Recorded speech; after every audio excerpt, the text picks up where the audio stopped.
Satu kata untuk SMK 2 dan channel Dani Production, Pak. SMK 2 bisa. Dani Production. Mantap. Terima kasih, Pak. Welcome to my channel, Dani Production.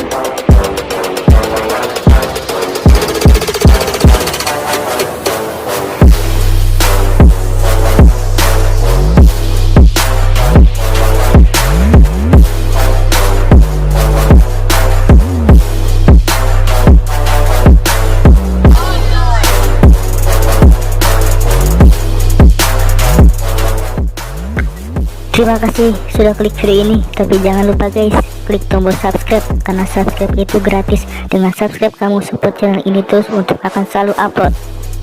Selamat menonton, enjoy.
Pak, nanti ada beberapa yang saya tanyakan.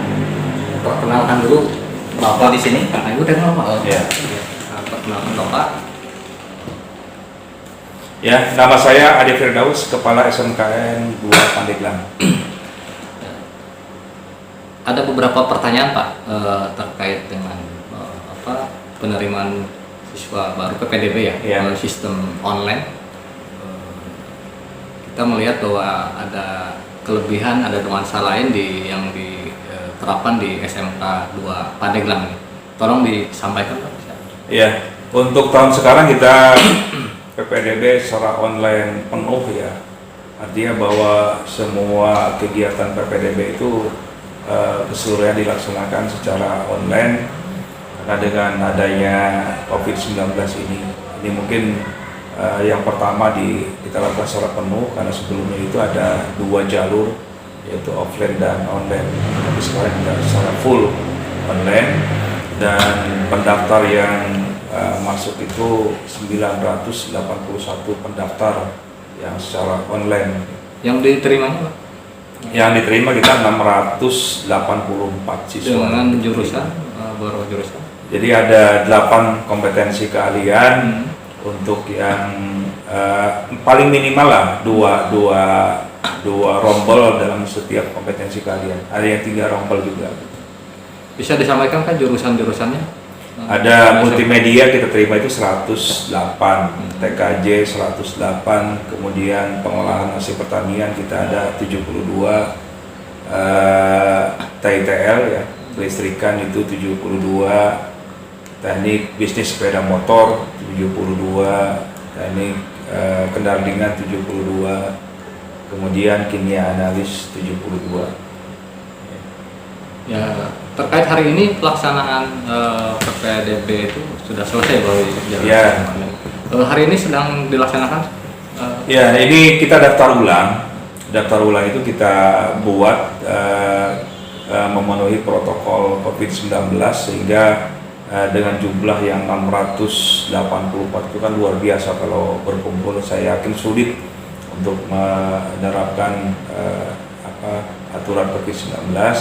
Oleh karena itu kita membuat strategi bahwa satu hari itu hanya 1 kompetensi keahlian untuk melaksanakan daftar ulang. Insya Allah kita mulai dari tanggal berapa ya, kemarin sampai dengan hari Jumat nanti kita baru selesai 8 kompetensi keahlian. Tahapan-tahapan itu sudah dilalui Pak, sampai dengan nanti adanya penjelasan terhadap para wali murid. Ya. Nah, program kedepannya itu kemungkinan akan pembelajaran itu akan melakukan sistem daring atau online. Bisa disampaikan? Ya, rencana memang kami dengan tim manajemen ya untuk menghadapi tahun ajaran baru yang sekarang itu sesuai dengan instruksi dari gubernur dan kementerian bahwa kemungkinan pelaksanaan itu masih dilaksanakan secara daring karena wilayah Pandeglang itu masih zona kuning ya saat ini. Yang diperbolehkan oleh kementerian melaksanakan pembelajaran secara langsung itu adalah zona hijau. Oleh karena itu kita manut untuk melaksanakan pembelajaran secara daring. Sebetulnya dengan adanya COVID ini kita sudah merilis PJJ pembelajaran jarak jauh, sistem yang sudah kami buat sendiri ya, di SMK Negeri 2 Pandeglang. Artinya kita sudah 3 bulan berjalan dan kita tinggal melanjutkan. Akan tetapi kami akan tetap melaksanakan pengumpulan siswa per hari itu 1 kompetensi keahlian guna memberikan sistem pembelajaran PJJ itu seperti apa. Termasuk juga bagaimana sistem pembelajaran di SMK. Karena ketika di SMP atau Sanawiyah mereka mungkin berbeda pembelajarannya dengan SMK. Kalau mereka sifatnya hanya umum, tapi ketika masuk ke SMK mereka harus sesuai dengan kompetensi keahliannya masing-masing. Nah, bukan hanya itu, kami juga akan mengumpulkan orang tua siswa. Kami bagi menjadi 4 tahap supaya karena aula kami itu kapasitasnya kalau biasa kan 1.000 orang. Tapi ketika dengan jarak 1 meter lebih sampai dengan 2 meter, kami paling 150 orang. Sehingga kami buat itu 4 tahap pengumpulan orang tua. Nah, maksudnya nanti kami jelaskan bagaimana sistem pembelajaran ke depan. Karena PJJ itu mau tidak mau ini harus melibatkan orang tua dalam pelaksanaannya, harus melibatkan pengawasan orang tua dalam pelaksanaannya, termasuk juga penyiapan alat yang harus disiapkan oleh orang tua. Ya, seperti apa itu? Ya, alatnya misalkan kita HP Android Minimal ya? Iya, minimal itu. Kalau misalnya punya laptop ya lebih bagus lagi. Termasuk juga yang paling pokok itu punya HP Android tapi tidak punya pulsa kan percuma. Ya benar. Nah ini juga harus disiapkan oleh orang tua. Antisipasi bagi mereka yang di luar dari tanda petik kemampuannya. Iya. Sebetulnya kalau seandainya betul-betul anak tidak mampu, ya tidak punya Android gitu ya. Ini kita sebetulnya kita siapkan. Kebetulan kita dapat juga bantuan bos kinerja kemarin dengan bantuan tablet yang kita terima. Nah bisa saja kita bagi yang betul-betul tidak mampu, kita tinggal panggilan orang tua dan siswanya diberikan pinjaman tablet ya, kepada mereka memang yang tidak punya Android. Oke. Ada strategi khusus atau apa yang bisa dipantau terkait dengan pembelajaran daring ini? Ya. Konsepnya? Ya, jadi kita punya sistem sendiri untuk PJJ ini sehingga nanti kita bisa memantau kegiatan pembelajaran, baik itu yang dilaksanakan oleh siswa maupun yang dilaksanakan oleh guru, itu bisa terpantau dengan sistem ini. Ya, sehingga misalnya keaktifan guru seperti apa, keaktifan siswa seperti apa. Nah, kalau seandainya misalkan kita keaktifan siswa kurang, ya, itu makanya kita bisa berkoordinasi dengan orang tua yang bersangkutan. Termasuk juga kita melibatkan BP. Jadi BP itu sifatnya nanti akan memantau bagaimana perkembangan PJJ yang dilaksanakan oleh siswa. Ketika misalkan siswa itu tidak melaksanakan PJJ, nah itu nanti misalkan bisa dengan pemanggilan dan sebagainya.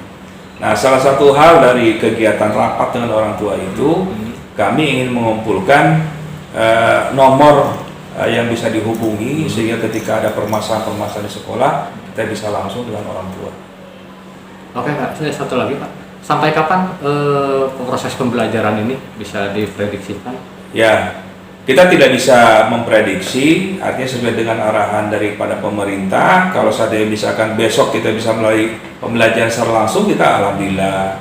Kalau seandainya misalkan kita sampai Desember dengan pembelajaran PJJ, berarti kita juga harus sudah siap. Jadi kita tidak bisa menentukan sampai kapan, tetapi kita tergantung kepada keputusan pemerintah. Pada intinya semua fasilitas yang dimiliki oleh SMK 2 Pandeglang ini sudah? Ya, semua komponen fasilitas kita ini sudah siap melaksanakan PJJ ini. Termasuk juga nanti kami akan melaksanakan pelatihan terhadap guru-guru untuk pembuatan konten-konten di dalam PJJ ini. Ya, jadi bukan hanya siswa tapi gurunya juga kita latih bagaimana pembuatan mengisi konten-konten dalam PJJ. Oke, satu hal lagi Pak, harapan atau himbauan kepada masyarakat terkait dengan pembelajaran sistem jarak jauh ini. Ya, saya hanya mengharapkan peran serta dari orang tua di dalam pemantauan kegiatan PJJ, karena terus terang saja kami tidak akan bisa secara maksimal mengawasi siswa ya dari jarak jauh, tetapi ini peran serta orang tua juga harus sangat berperan. Artinya jangan sampai nanti ketika kita melaksanakan pembelajaran PJJ sementara anak dibiarkan berkeliaran di luar. Jadi ini oleh karena itu nanti kita mengumpulkan orang tua supaya ada peran serta orang tua dalam hal ini. Oke, makasih Pak. Ya. Satu kata untuk SMK 2 dan channel Dani Production, Pak. SMK 2 bisa. Dani Production, Mantap. terima kasih, Pak.